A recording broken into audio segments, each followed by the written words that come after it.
दोस्तों स्वागत है आपका बिहार न्यूज में। दोस्तों मैं हूं फिरदौस गनी और आप देख रहे हैं केडीबी लाइव। दोस्तों आज हो चुका है 20 अक्टूबर 2022। तो आज की बिहार की टॉप न्यूज लेकर आए हैं आपके लिए। दोस्तों वीडियो स्टार्ट करने से पहले आपसे रिक्वेस्ट है, अगर आप नए आए हैं इस चैनल पर तो फिर चैनल को सब्सक्राइब करके बेल आइकन को प्रेस कर दीजिएगा और साथ में वीडियो को लाइक कर दीजिए, अपने दोस्तों के साथ शेयर भी कीजिए। तो चले दोस्तों स्टार्ट करते हैं आज की पूरे बिहार की टॉप न्यूज। दोस्तों आज बिहार न्यूज में सबसे पहले बात करेंगे कि लालू प्रसाद यादव की पार्टी राष्ट्रीय जनता दल में यानी कि आरजेडी में जारी घमासान अब कुछ कम होता दिख रहा है। पार्टी के बिहार प्रदेश अध्यक्ष जगदानंद सिंह द्वारा बगावत का मामला शांत हो रहा है। आरजेडी अध्यक्ष लालू प्रसाद यादव के आग्रह पर जगदानंद सिंह मान गए हैं। जब पार्टी नेताओं के मुताबिक वे फिर से बिहार प्रदेश अध्यक्ष पर काम करेंगे। जब बीते 2 अक्टूबर को बेटे सुधाकर सिंह के इस्तीफे का ऐलान करने के बाद वे कैमूर के रामगढ़ इलाके में अपने गाँव चले गए थे। वे 9-10 अक्टूबर को दिल्ली में आरजेडी राष्ट्रीय परिषद की बैठक में और फिर खुला अधिवेशन में भी शामिल नहीं हुए थे। इस बीच आज जगदानंद सिंह ऑफिस आ सकते हैं। राजद नेता उनके पटना आने की संभावना जता रहे हैं। दोस्तों बात करेंगे कि बिहार के किसानों के लिए एक खुशखबरी है, जहां उन्हें फसलों की सिंचाई के लिए डीजल पर निर्भर नहीं रहना पड़ेगा। अब वो एक खेत में जहां पर बिजली का कनेक्शन लेना चाहेंगे, सरकार उनको वहां पर कनेक्शन देगी। इससे उन्हें सिंचाई करने में आसानी होगी और फिर वे डीजल पर होने वाले खर्च से भी बचेंगे, क्योंकि डीजल के मुकाबले बिजली बिल काफ़ी सस्ता होता है। ऐसे में अब किसान बिजली से ट्यूबवेल चला करके सिंचाई करेंगे। जानकारी के मुताबिक टेंडर प्रक्रिया पूरा होने के बाद कृषि फीडर की संरचना तैयार किए जाने की योजना पर काम शुरू हो जाएगा। इस योजना की खासियत ये होगी कि किसानों द्वारा डिमांड करने के साथ ही उन्हें बिजली का कनेक्शन दे दिया जाएगा। जी हाँ, यानी कि अगर आप बिजली की मांग करेंगे तो आपको दे दिया जाएगा, उसमें कोई रोक टोक नहीं होगा। जब बिजली कंपनी के सीएमडी संजीव हंस ने बताया है कि पूरे बिहार में 15,000 से अधिक फीडर तैयार किए जाएंगे। जैसे ही सारे फीडर तैयार हो जाएंगे वैसे ही नीतीश कुमार ऑन डिमांड कृषि कनेक्शन के लिए एक विशेष योजना शुरू करेगी। इस योजना के तहत किसान के कहने पर उनके खेत तक बिजली कनेक्शन दे दिया जाएगा और इससे काफ़ी किसानों को लाभ मिलेगा। दोस्तों बात करेंगे कि प्रधानमंत्री किसान सम्मान निधि योजना की 12वीं किस्त की धनराशि प्रधानमंत्री नरेंद्र मोदी की सरकार ने 17 अक्टूबर को ही जारी कर दिया है। इस बार देश के किसानों के खाते में 16,000 करोड़ रुपए डाले गए हैं। हालांकि ये राशि 11वीं किस्त में किसानों को मिले 21,000 करोड़ रुपए से 5,000 करोड़ रुपए कम है। इससे यह साफ हो जाता है कि इस बार कम किसानों को पीएम किसान योजना का लाभ मिला है। जब पिछली बार जहां 10 करोड़ से ऊपर किसानों को पैसे मिले थे, वहीं इस बार 8 करोड़ किसानों के बैंक खाते में ही पैसे आए हैं। करीब 2 करोड़ 62 लाख किसान 12वीं किस्त पाने से वंचित रह गए हैं, यानी कि 2 करोड़ 62 लाख किसानों को 12वीं किस्त का पैसा नहीं मिला है। देश के हर राज्य के बहुत से किसानों को इस बार पीएम किसान योजना का लाभ नहीं मिला है। जब किसानों द्वारा पीएम किसान योजना के लिए अनिवार्य केवाईसी न कराना और फिर सरकार द्वारा भूमि रिकॉर्ड के वेरिफिकेशन करने से फर्जी लाभार्थियों का नाम लिस्ट से हटाने के कारण 12वीं किस्त कम किसानों को मिली है। दोस्तों क्या कश्मीर भारत का हिस्सा नहीं है? कश्मीर के लोगों को क्या भारतीय न कहकर के कुछ और संबोधित किया जाता है? ये सवाल हम नहीं उठा रहे हैं, बल्कि ये सवाल उठ रहे हैं बिहार शिक्षा बोर्ड के प्रश्न पत्र से। जब बिहार के सीमावर्ती किशनगंज जिले में शिक्षा विभाग का नया कारनामा उजागर हुआ है। आपको बता दें कि शिक्षा विभाग कश्मीर को भारत का हिस्सा नहीं मानता है। ये बिहार का शिक्षा विभाग है, किशनगंज का शिक्षा विभाग है। दरअसल बिहार शिक्षा बोर्ड द्वारा सरकारी स्कूलों के लिए स्थापित कक्षा 7 के प्रश्न पत्र में दावा किया है कि कश्मीर भारत का हिस्सा नहीं है, बल्कि एक अलग देश है।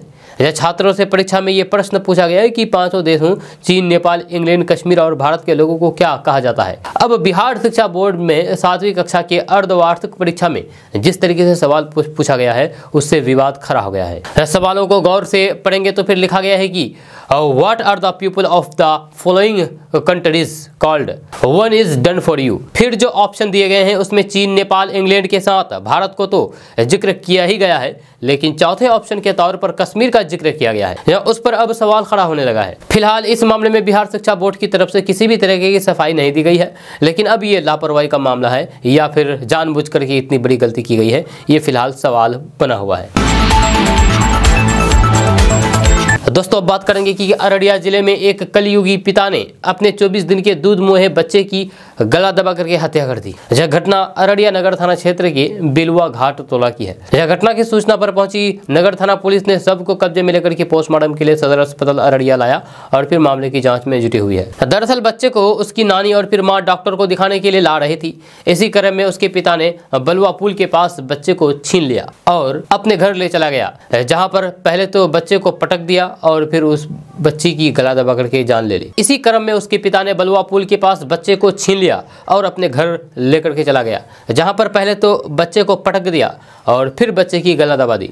इसके बाद परिवार वालों के द्वारा बच्चे को सदर अस्पताल अररिया में भर्ती कराया गया, जहां इलाज के दौरान दम तोड़ दिया। परिवार वालों ने बताया है कि पत्नी से किसी बात को लेकर के विवाद था, जिसके कारण बच्चे की पिता शाहनवाज ने गुस्से में आकर के बच्चे को अपने साथ ले गया और उसकी निर्मम तरीके से हत्या कर दी। जब पुलिस पूरे मामले की जांच में जुटी हुई है। फिलहाल हत्यारा पिता अभी घर छोड़ करके फरार है। दोस्तों बात करते हैं कि बिहार में प्रदूषण के बढ़ते स्तर को देखते हुए कई शहरों में पटाखा बैन कर दिया है। ताजा रिपोर्ट्स के मुताबिक बिहार राज्य प्रदूषण नियंत्रण परिषद ने पटना, मुजफ्फरपुर समेत 4 शहरों में किसी तरह के पटाखे छोड़ने पर प्रतिबंध लगा दिया है। खबर के अनुसार इस बार दीपावली पर पटना, मुजफ्फरपुर के अलावा गया और हाजीपुर में भी पटाखा बैन रहेगा। आपको बता दूं कि परिषद के इस ऐलान से बिहार के इन शहरों में इसे लेकर के पटाखा दुकानदारों के बीच काफी मायूसी देखने को मिल रही है। आपको बता दें कि बिहार के इन शहरों में प्रदूषण की मात्रा पहले खराब स्तर पर पहुंच गई है। ऐसे में बोर्ड इन शहरों में सभी तरह के पटाखों की बिक्री पर प्रतिबंध लगा करके प्रदूषण रोकने का प्रयास कर रहा है। इस साल दीपावली में पटाखों के जलाने पर पूर्ण पाबंदी रहेगी। वहीं मुजफ्फरपुर की जिलाधिकारी प्रणब कुमार ने शहर वासियों से अपील करते हुए कहा कि प्रदूषण के बढ़ते असर को देखते हुए इस साल दीपावली में पटाखा न छोड़े। आपको बता दें कि बिहार के इन 4 शहरों में पटाखे की बिक्री अभी भी नहीं की जाएगी। दोस्तों बात करेंगे कि बिहार में नौकरी करने वाले कर्मचारियों के लिए अच्छी खबर सामने आ रही है। ताजा रिपोर्ट्स के मुताबिक पटना, पूर्णिया, नालंदा, किशनगंज, अररिया, कटिहार समेत पूरे बिहार में राज्य कर्मियों को 20 तारीख से पहले वेतन दे दिया जाएगा, यानी कि आज दे दिया जाएगा।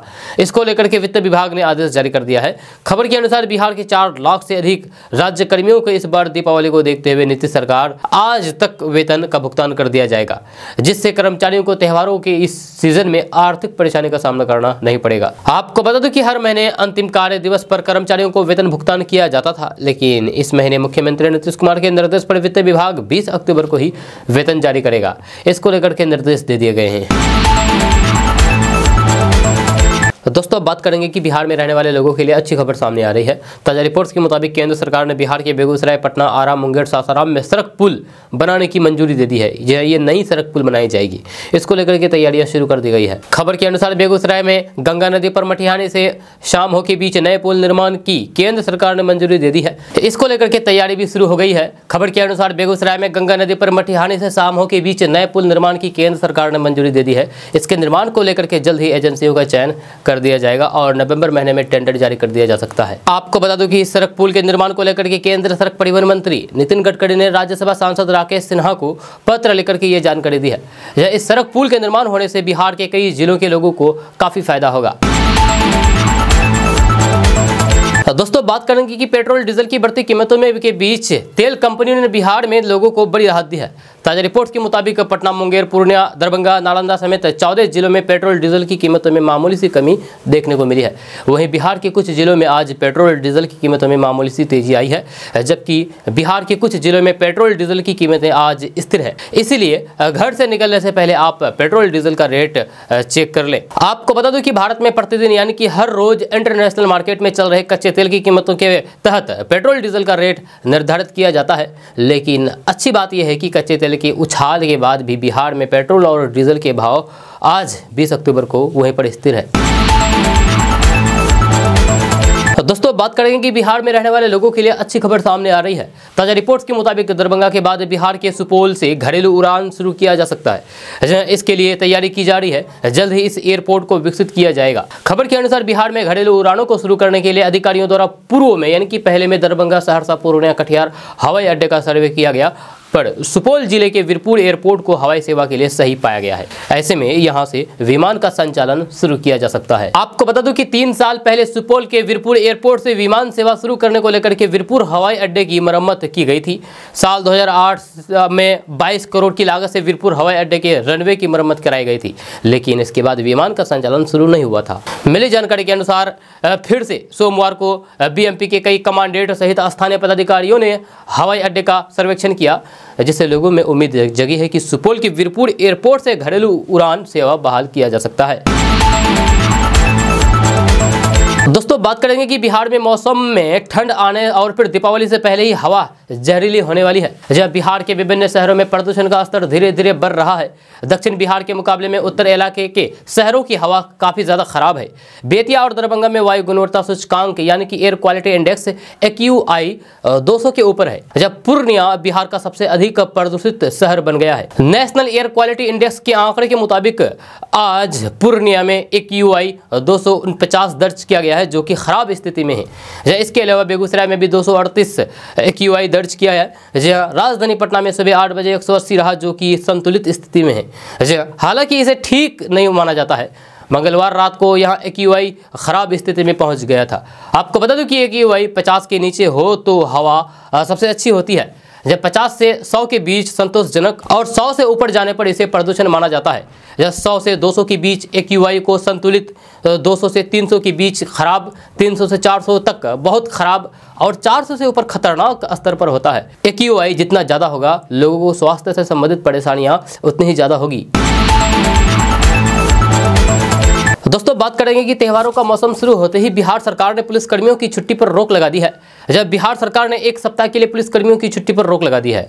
बिहार सरकार की तरफ से आगामी 24 अक्टूबर यानी कि दीपावली से लेकर के 31 अक्टूबर छठ पूजा तक पुलिसकर्मियों की छुट्टी पर रोक लगा दी गई है। बिहार सरकार ने निर्देश जारी करते हुए कहा है कि दीपावली, काली पूजा, छठ पूजा को ध्यान में रखते हुए बिहार के सभी पुलिसकर्मियों को यह सूचित किया जाता है कि आगामी 24 अक्टूबर से लेकर के 31 अक्टूबर यानी कि 1 सप्ताह की छुट्टी पर रोक रहेगी। हालांकि विशेष परिस्थितियों में वरिष्ठ पुलिस पदाधिकारियों की इजाजत लेकर के छुट्टी ली जा सकती है। वहीं इस निर्देश को लेकर के ADG विधि व्यवस्था संजय सिंह ने सभी SSP, SP और कमांडेंट को इसको लेकर के आदेश जारी कर दिया है। जब बिहार पुलिस में सिपाही पद से लेकर के इंस्पेक्टर पद तक के सभी अधिकारियों की छुट्टी रद्द कर दी गई है। सरकार का मानना है कि आगामी कुछ दिनों में शुरू होने वाली दीपावली और फिर छठ पूजा के दौरान कुछ उपद्रवी तत्व माहौल बिगाड़ने की कोशिश कर सकते हैं। इसी को ध्यान में रखते हुए ये आदेश जारी कर दिया गया है।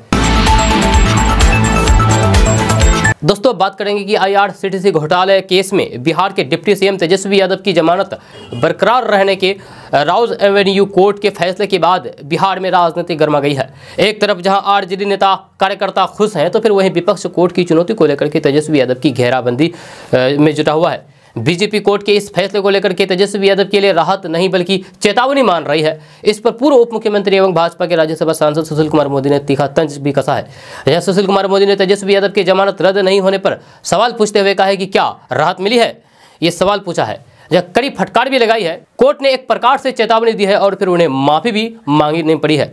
ये तो धमकी दे रहे थे कि रिटायरमेंट के बाद भी देख लेंगे, आपके बच्चे हैं कि नहीं। कोई व्यक्ति जांच एजेंसी को इस प्रकार की धमकी देता है तो बहुत बड़ा मामला बनता है, ये बीजेपी का कहना है। अदालत ने उनकी वरीयता को देखते हुए उनकी जमानत को रद्द नहीं किया है, लेकिन डिप्टी CM के पद पर रहते हुए किसी व्यक्ति की तरफ से इतना ही कह देना, इससे बड़ा अपमान और क्या हो सकता है। सुशील कुमार मोदी ने कहा है कि ये तो माफी मांगना है, अगर हिम्मत है तो फिर उन्हें वाक्यों को फिर से दोहरा कर देखें। कोर्ट ने चेतावनी दी है और फटकार लगाई है, इससे बड़ा अपमान और क्या हो सकता है कि आपको हाजिर होना पड़ा कोर्ट के अंदर। ऐसे व्यक्ति को इस्तीफे दे देना चाहिए। सुशील मोदी ने अपने निशाने पर बिहार के मुख्यमंत्री नीतीश कुमार को लेते हुए कहा कि नीतीश कुमार कहते हैं कि मैं भ्रष्टाचार से समझौता नहीं करूंगा, लेकिन एक ऐसे व्यक्ति को डिप्टी CM बना करके रख दिया है जो हजारों करोड़ रुपए से ज्यादा के IRCTC घोटाले के अंतर्गत अभियुक्त ही नहीं बल्कि चार्जशीट और फिर बेल पर है।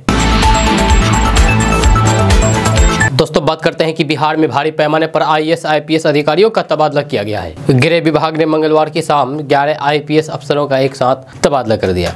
जब बिहार विशेष सशस्त्र पुलिस के साथ ट्रैफिक IG रहे MR नायक को मगध क्षेत्र गया का नया IG बनाया गया है। वहीं गया के IG रहे विनय कुमार को नई जिम्मेदारी सौंपी गई है। IG पुलिस मुख्यालय की नई जिम्मेदारी उनको दी गई है। इसके अलावा वो बिहार विशेष सशस्त्र पुलिस के IG के अतिरिक्त प्रभार में रहेंगे। अभी तक IG मुख्यालय के पद पर रहे रहे गणेश कुमार को तकनीकी सेवाएं एवं वायरलेस में आईजी का पद दिया गया है।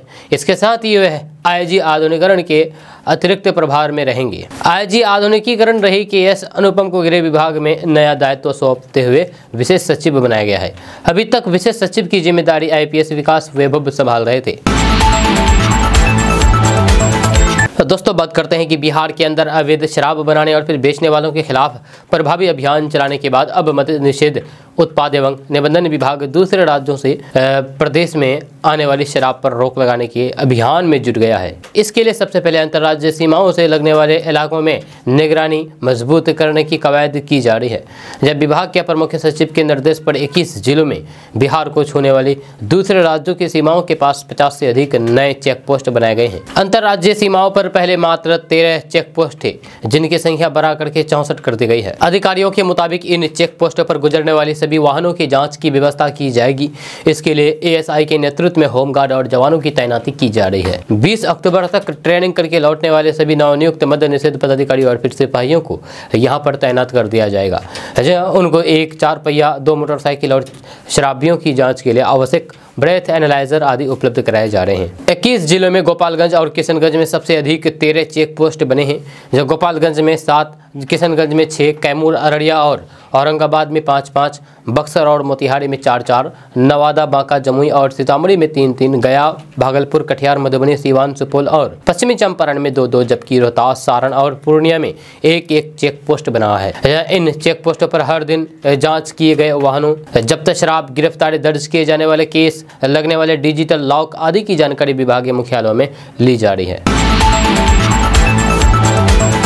दोस्तों बात करते हैं कि प्रशांत किशोर ने बिहार की लालू नीतीश सरकार पर निशाना साधा है। जब प्रशांत किशोर ने कहा है कि 30 साल से विकल्प के अभाव में लालू नीतीश ने बिहार में शासन किया है। जनसुराज यात्रा पर निकले प्रशांत किशोर लगातार पद यात्रा कर रहे हैं और अभी तक उनकी यात्रा का 17 दिन पूरा हो चुका है और वे लगभग 150 किलोमीटर की दूरी तय कर चुके हैं। इस दौरान वे जगह जगह रुक करके लोगों से संवाद स्थापित कर रहे हैं और बताते हैं कि उनकी यात्रा का मकसद क्या है। प्रशांत किशोर जनसुराज पद यात्रा के 17वें दिन पश्चिमी चंपारण के नरकटियागंज जब पहुंचे तो फिर ठीक ठाक भीड़ जमा थी। प्रशांत किशोर अपनी यात्रा के दौरान जब लोगों से संवाद स्थापित कर रहे हैं तो फिर उनमें घुल मिल करके और उन्हीं की स्थानीय भाषा में बात कर रहे हैं, जिनसे लोग भी उनसे कनेक्ट हो रहे हैं। उन्होंने लोगों को संबोधित करना शुरू कर दिया तो फिर बिल्कुल देसी ठेठ अंदाज में, और फिर कहा कि विकल्पहीन राजनीति की वजह से 30 साल से नीतीश और फिर लालू सत्ता जीत रहे हैं और अब उनका लड़का राज कर रहे हैं। प्रशांत किशोर ने कहा कि यह कैसे संभव है कि कोई व्यक्ति आपको 1-2 बार नहीं बल्कि पिछले 30 सालों से लगातार ठग रहे हैं। मैंने पद यात्रा के दौरान लोगों से बात की है, उनसे पूछा है कि जब वो काम नहीं करते हैं तो फिर आप उन्हें वोट क्यों दे रहे हैं। तो जवाब में उन्होंने कहा है कि उनके पास कोई और दूसरा विकल्प तो है ही नहीं। जब प्रशांत किशोर कहते हैं कि इसी विकल्पहीनता को खत्म करना और एक नया विकल्प देना है, लेकिन इसके लिए लोग बाहर से नहीं आएंगे बल्कि आपको ही आगे आना होगा। हम प्रयास कर रहे हैं कि समाज के अच्छे लोगों को आगे किया जाए ताकि जनता ऐसे लोगों को चुन सके जो ईमानदारी से बिहार की जनता के लिए कुछ कर सके। प्रशांत किशोर ने कहा है कि पिछले कई दिनों से लगातार हम यात्रा कर रहे हैं, अभी तक 150 किलोमीटर की दूरी तय कर चुके हैं। जहाँ पैर में छाले पड़ गए हैं, लेकिन मैं रुकूंगा नहीं क्योंकि मैंने ठान लिया है कि बिहार में व्यवस्था को बदलना है। दोस्तों बात करते हैं कि बिहार में 3 दिन पहले ही आरजेडी के कुर्नी विधायक की विधानसभा की सदस्यता खत्म कर दी गई थी। अब बरबीघा से जदयू के विधायक सुदर्शन कुमार की विधानसभा सदस्यता भी खतरे में पड़ गई है। आरोप है कि सत्ताधारी दल के विधायक सुदर्शन कुमार की फर्म को करोड़ों का बालू का ठेका दिया गया है। जब विधायक को मिले बालू के ठेके पर आरोप लग रहा है कि उनकी फर्म को ठेका देने के लिए जमकर धांधली की है। इसके साथ ही बालू के इस ठेके को जनप्रतिनिधित्व कानून का उल्लंघन भी बताया जा रहा है। आरोप है कि विधायक सुदर्शन कुमार की firm Sunila and sons filling station को लखीसराय जिले में 19 करोड़ से ज्यादा का बालू ठेका दिया गया है। सरकारी कागजातों में दर्ज है कि Sunila and sons filling station के मालिक सुदर्शन कुमार है। सुदर्शन कुमार ने 2020 के विधानसभा चुनाव के दौरान अपने शपथ पत्र में भी इसके बारे में जानकारी दी है। दोस्तों बात करते हैं कि बिहार के मौसम में बदलाव लगातार जारी है। बिहार में मानसून की वापसी हो चुकी है। मौसम विभाग के ताजा अपडेट के अनुसार बिहार में अगले कुछ दिनों तक आसमान साफ रहेगा। इसके अलावा बिहार में मौसम शुष्क बने रहने की संभावना है। जब पछुआ हवाओं के कारण मौसम शुष्क, राज्य में इस दौरान पछुआ हवाएं चल रही है, जिसके कारण बिहार का मौसम शुष्क बना हुआ है, जिसके चलते बिहार के तापमान में अंतर दिखाई दे रहा है। सुबह के समय मौसम में ठंडक रहती है और फिर दोपहर तक गर्मी का एहसास होता है। वही मौसम विभाग के ताजा अपडेट के अनुसार पछुआ हवाओं के चलते मौसम शुष्क है, जिसके चलते तापमान में गिरावट दर्ज की गई है। जब शाम के समय तापमान में गिरावट होती है, जिसके कारण सुबह तक मौसम ठंडा बना रहता है, जिसके चलते दीपावली तक तापमान में और गिरावट आने की संभावना है। दोस्तों बात करते हैं कि अगर आप इस दीपावली और फिर छठ के त्यौहार पर अपने शहर या फिर घर जाना चाहते हैं तो फिर इस साल आपको परेशान नहीं होना पड़ेगा। यह भारतीय रेलवे इस साल त्यौहारी सीजन के लिए छठ पूजा तक ये 211 स्पेशल ट्रेन चलाएगा।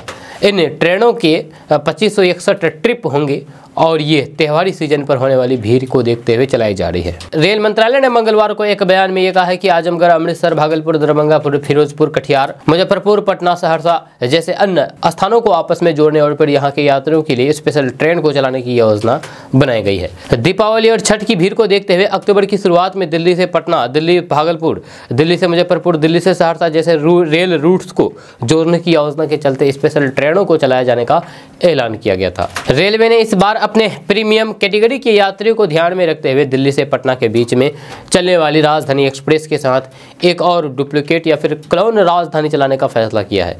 यह यात्री इस ट्रेन की बुकिंग IRCTC की वेबसाइट या फिर टिकट काउंटर से आज करा लें। दोस्तों बात करते हैं कि धनतेरस और दीपावली के लिए दोपहिया बाजार भी सज चुका है। जब दुर्गा पूजा के बाद ही बुकिंग शुरू हुई तो फिर अब भी जारी है। दोपहिया की कमी नहीं है। हालांकि रॉयल एनफील्ड का हंटर मॉडल कुछ ग्राहकों को मायूस कर सकता है। अनुमान है कि धनतेरस पर पटना में 2000 दोपहियों की बिक्री हो सकेगी। इसकी अनुमानित कीमत 16 करोड़ रुपए से अधिक होती है। यह दोपहिया बाजार में धनतेरस को लेकर के खासी रौनक है। हाई एंड दोपहिया को युवा पीढ़ी पसंद कर रही है। 1 लाख से 1.5 लाख की कीमत वाले दोपहिया की ज्यादा मांग आ रही है। स्कूटर की मांग भी काफी बड़ी है। यह दोपहिया बाजार में इसकी भागीदारी 40% पर पहुंच चुकी है, जब 75 से 80 हजार रुपए वाले स्कूटर की बुकिंग जम करके हुई है। दोस्तों बात करते हैं कि बिहार में शराबबंदी कानून लागू होने के बाद भी लोग खुलेआम शराब पीते हुए नजर आते हैं। शराब तस्करों को प्रशासन का जरा सा भी डर नहीं होता है। अब खुद पटना हाईकोर्ट ने बिहार सरकार को एक बार फिर से फटकार लगाई है, जब कोर्ट ने कहा है कि इस कानून को लागू करने में सरकार पूरी तरीके से फेल हो गई है। जब बिहार में अपराध लगातार बढ़ रहे हैं, युवा पीढ़ी बर्बाद हो रही है, पटना हाईकोर्ट की सिंगल बेंच ने सरकार पर बेहद कड़ी टिप्पणी करते हुए मामले को चीफ जस्टिस की बेंच में रेफर कर दिया है। पटना हाईकोर्ट के जज ने शराबबंदी के कारण लंबित हजारों मामलों में जमानत की अर्जियों पर सरकार के कई महकमों से रिपोर्ट मांगी थी। यह सरकार के गृह, पुलिस, परिवहन, कमर्शियल टैक्स, मद्य निषेध विभाग से मिली रिपोर्टों के आधार पर हाईकोर्ट ने बेहद तल्ख प्रतिक्रिया दी है। दोस्तों अब जो खबर बताने जा रहे हैं ये बिहार की नहीं बल्कि झारखंड की है, लेकिन बहुत ही महत्वपूर्ण है। जी हाँ, झारखंड के धनबाद को काले कोयले की राजधानी कहा जाता है। लेकिन अब एक ऐसी खबर सामने आई है जिसने सभी को चौंका दिया है। जहाँ BCCL एरिया 5 के अंतर्गत कनकनी कोयले की हिट टॉप आउटसोर्सिंग कोयला खदान में कीमती हीरा मिलने की बात सामने आई है, जो पूरे क्षेत्र में चर्चा का विषय बना हुआ है। यह क्योंकि धनबाद में हीरा मिलना किसी चमत्कार से कम नहीं है, लेकिन कोयला खदान में काम करने वाले 2 मजदूर का कहना है कि उन्हें खदान से सफ़ेद हीरा मिला है। बताया जा रहा है कि कोयला खदान में कोयला चुनने वाले 2 मजदूरों को कोयले से हीरा का टुकड़ा मिला है। जब हीरा का टुकड़ा मिलने की खबर लोगों को पता चली तो फिर देखने वालों की भीड़ जुट गई। किसी ने इसकी फ़ोटो लेकर के सोशल मीडिया पर पोस्ट करके वायरल कर दिया, जो आप अपने मोबाइल स्क्रीन पर तस्वीर देख रहे हैं। दोस्तों बात करते हैं कि विकासशील इंसान पार्टी यानी कि वीआईपी के प्रमुख मुकेश सहनी ने दावा करते हुए कहा कि भाजपा द्वारा अति पिछड़ों के आरक्षण समाप्त करने का षड्यंत्र रचा जा रहा है और खास करके बिहार के मुख्यमंत्री को परेशान करने की साजिश रची जा रही है। जब मुकेश सहनी ने कहा कि अति पिछड़ा समाज को परेशान करने के लिए साजिश रची जा रही है, उन्होंने कहा कि देश में आरक्षण समाप्त करने को लेकर के भाजपा द्वारा षड्यंत्र रचा जा रहा है। आने वाले समय में इसका पर्दाफाश करेंगे। उन्होंने कहा है कि इसके लिए हम लोग आंदोलन भी करेंगे। भाजपा को आने वाले समय में उसकी पोल खोली जाएगी। उन्होंने बिहार में 2 सीटों गोपालगंज और फिर मोकामा विधानसभा क्षेत्र में हो रहे उपचुनाव में वीआईपी की भूमिका पर पूछे गए एक प्रश्न में उत्तर में कहा है कि जो प्रत्याशी भाजपा को हराएगी उसे वीआईपी समर्थन देगी। दोस्तों बिहार का एक गांव सफलता का मिसाल बना है, जब राष्ट्रपति ने भी उसको सम्मानित किया है। जब बिहार के मुजफ्फरपुर के सकरा प्रखंड का सफाई मॉडल सफलता की झंडे गाड़ रहा है। जब इस प्रखंड की चर्चा बिहार के साथ दिल्ली में भी हो रही है। राष्ट्रपति द्रौपदी मुर्मू ने खुद यहाँ के मुखिया डीसी बीडीओ को सम्मानित किया है। जब मॉडल की सफलता को देख करके अब पूरे बिहार में इसे लागू करने की बात कही जा रही है। जब मुजफ्फरपुर का सकरा प्रखंड अब पूरे बिहार में सफाई का रोल मॉडल बन रहा है। जहाँ गांव की सड़कें भले ही पक्की ना हो, लेकिन इन सड़कों पर आपको कचरे का एक तिनका भी नहीं दिखेगा। जब गली गली में कचरा उठाने वाली गाड़ियों की आवाज़ आपको हर कुछ घंटों पर सुनाई देगी। इन गाड़ियों में भी सूखे गीले कचरे के लिए अलग अलग कंपार्टमेंट बने होते हैं।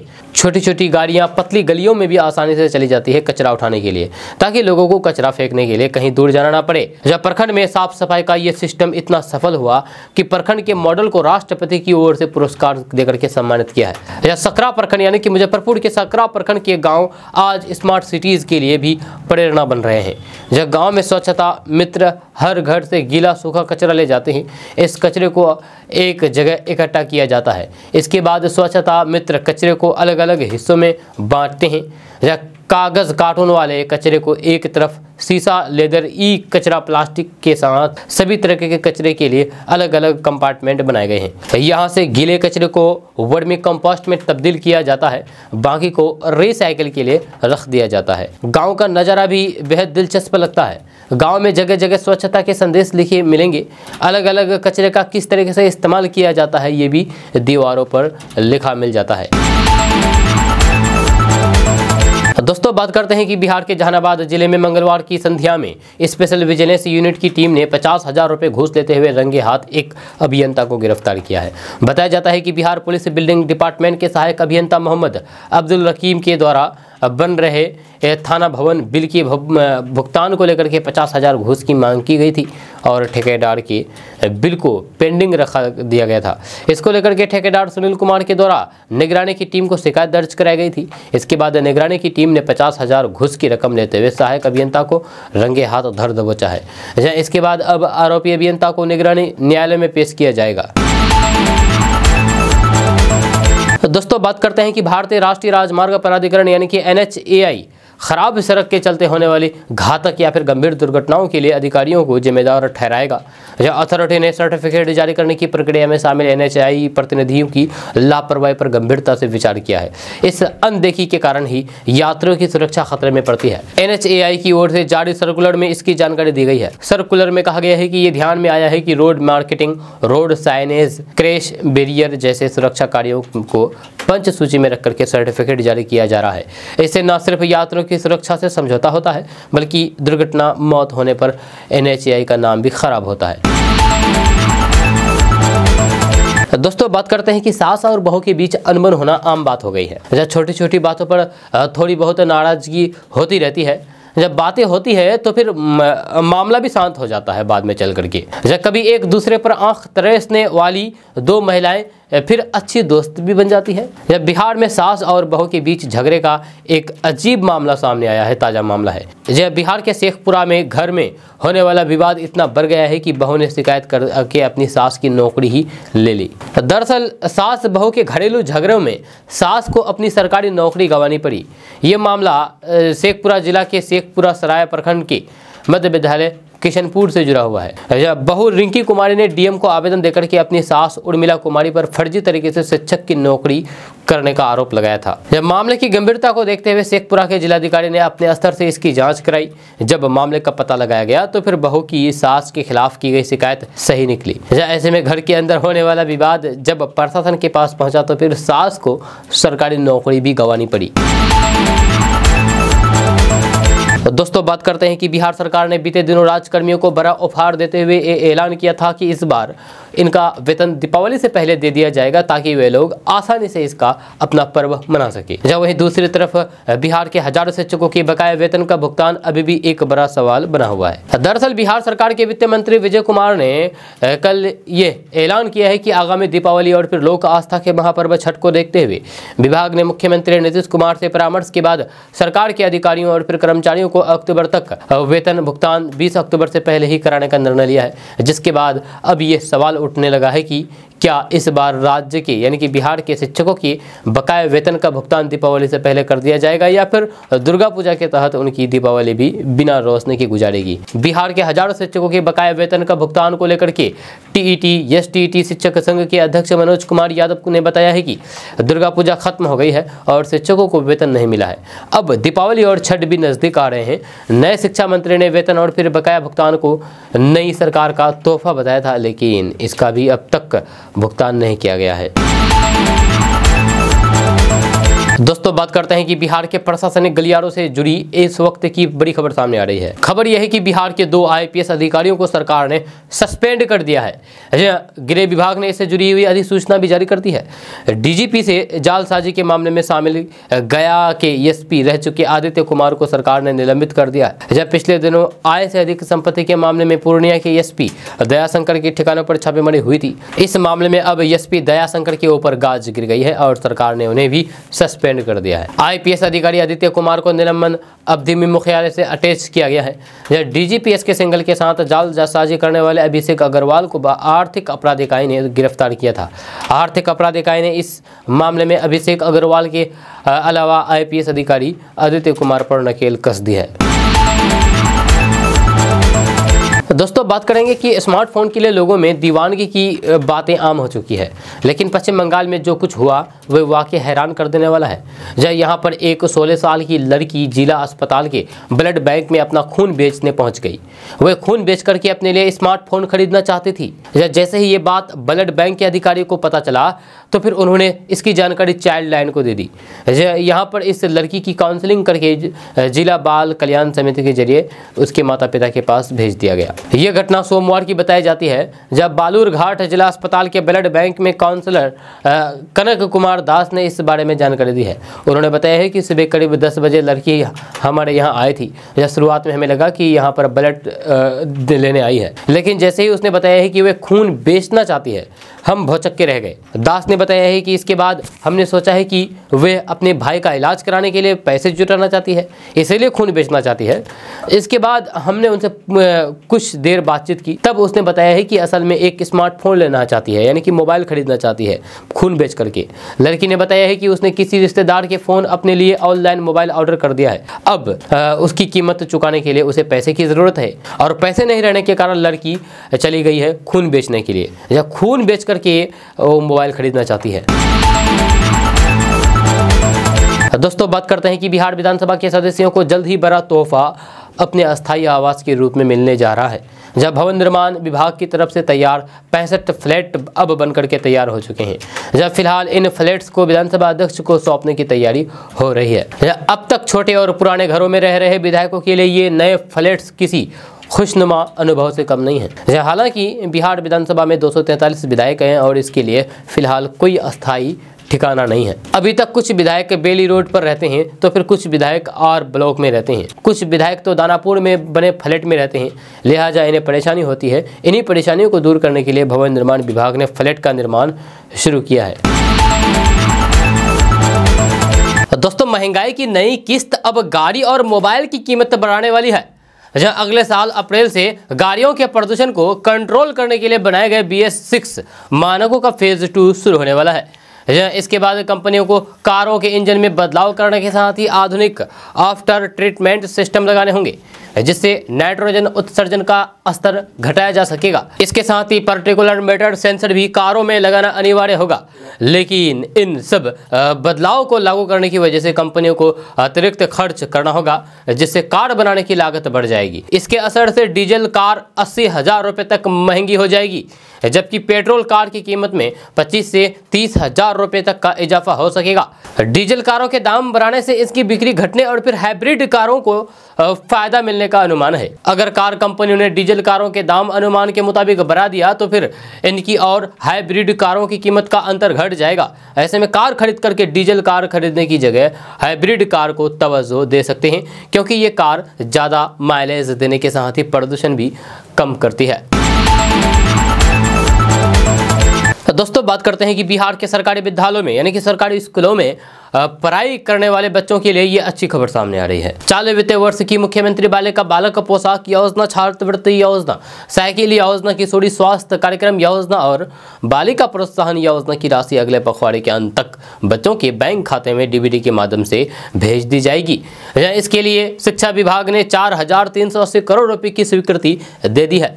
शिक्षा विभाग ने कक्षाओं में छात्र छात्राओं की 75% उपस्थिति की रिपोर्ट सभी 38 जिलों से मांगी है। इसके लिए विभाग की ओर से कहा गया है कि संबंधित योजनाओं का लाभ बच्चों को देने के लिए सप्ताह भर के अंदर निर्धारित उपस्थिति की रिपोर्ट विभाग की वेबसाइट पर अपलोड करना सुनिश्चित करें। जब कोरोना काल में सरकार ने संबंधित योजनाओं को लाभ 100% छात्र छात्राओं को मुहैया कराने के लिए 75% उपस्थिति की अनिवार्यता को शिथिल कर दिया था, यानी कि रोक दिया था। लेकिन इस शैक्षणिक सत्र की शुरुआत में सरकार ने सभी जिलों को आगाह करते हुए कहा था कि कक्षाओं में बच्चों की 100% उपस्थिति सुनिश्चित करें। दोस्तों बात करते हैं कि बिहार के भागलपुर से बड़ी खबर सामने आ रही है।